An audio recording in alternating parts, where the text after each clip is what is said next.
The number one question that we need to ask ourselves in this moment of 2021 is this: what ark have I been called to build?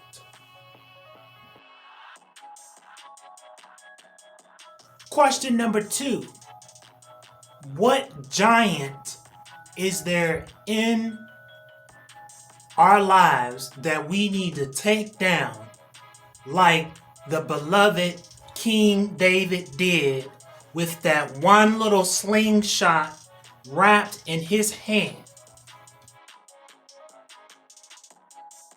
Because the deal is this: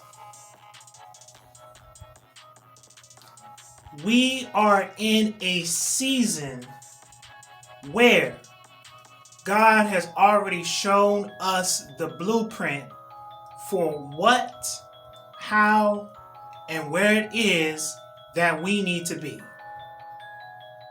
I opened up with the first question, and I asked, and I said, what is the ark that God has given us to build? Now, I'm not trying to get deep on you or get philosophical on you or anything like that. The deal is this: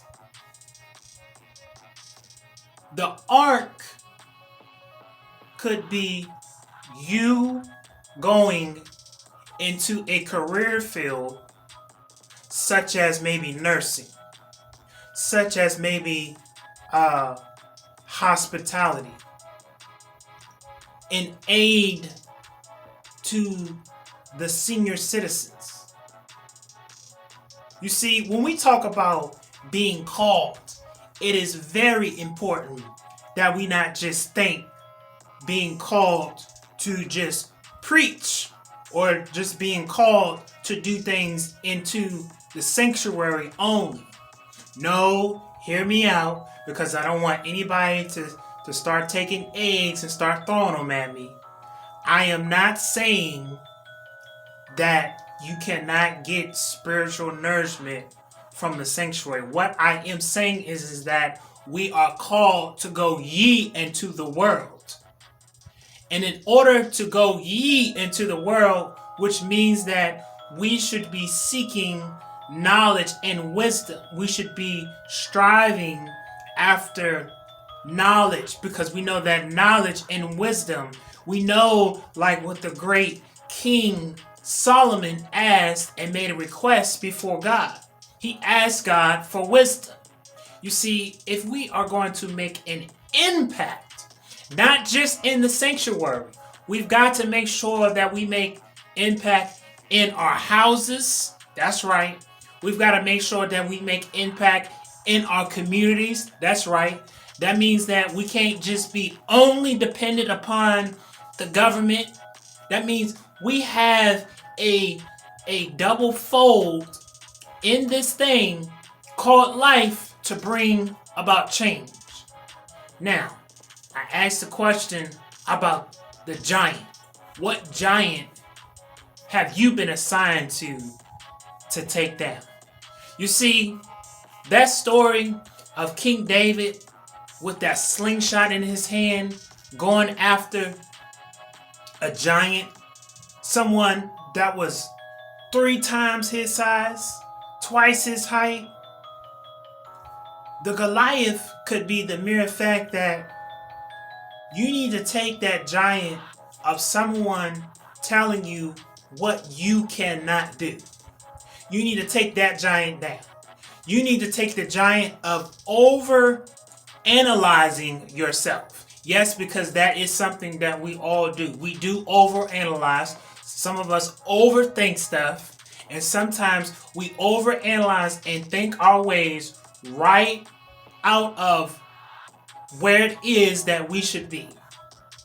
You know, you've been given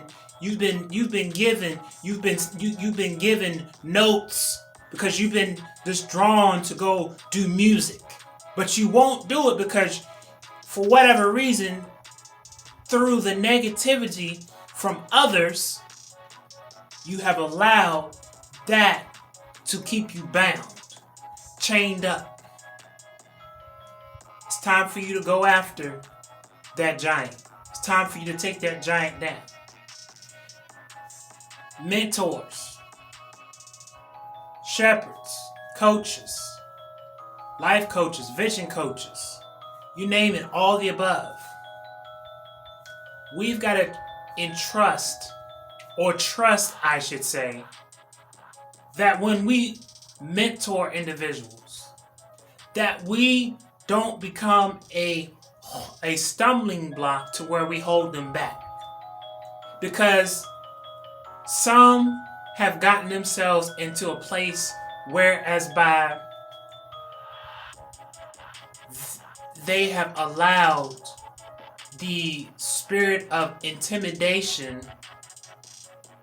through the spirit of being insecure about what it is that we are all called to be. We must not be afraid of elevation. We must not be afraid of growth.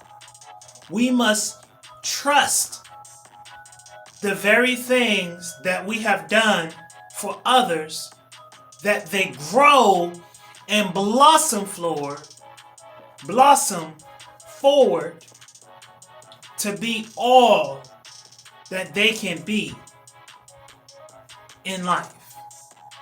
Parents, yes, you might want the best for your children. You want the best for your kids.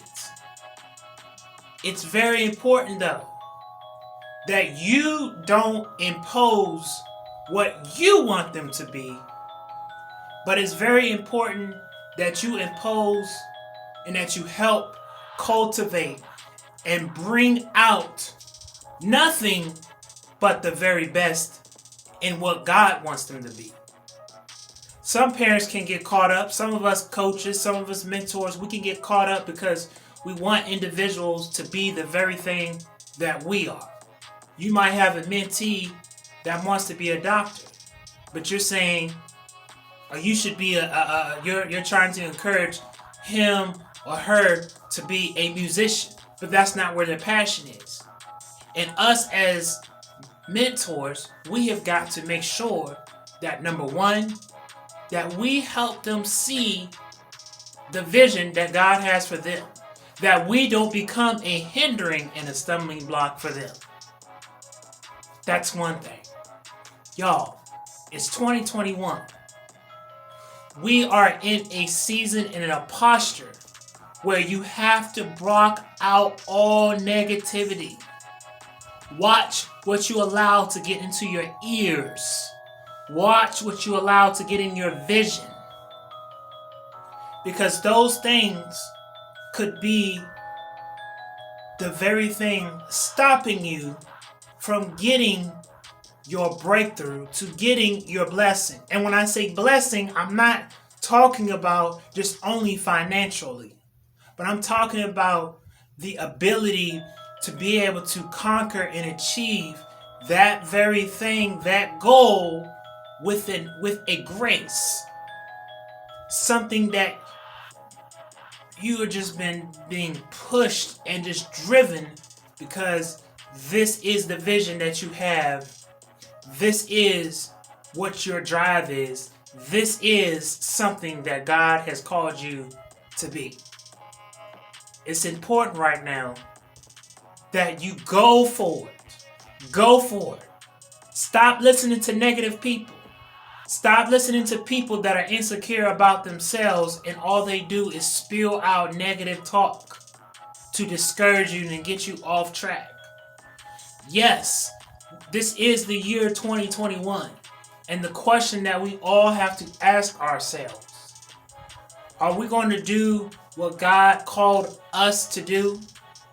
If God told you to go pray for an individual, if God told you to go encourage an individual, are you going to listen to what God told you to do? That is key. That is pertinent in this hour that you follow and do what God called you to do. Do it with all your might. Do it with all your strength. Let nothing faze you. Let nothing interfere and stop you from being your very best. Peace and blessings, y'all. Keep pressing. Put yourself in a position in this season to where you can allow the process for alignment to take place. God bless you guys. God bless you. Heaven smile upon you.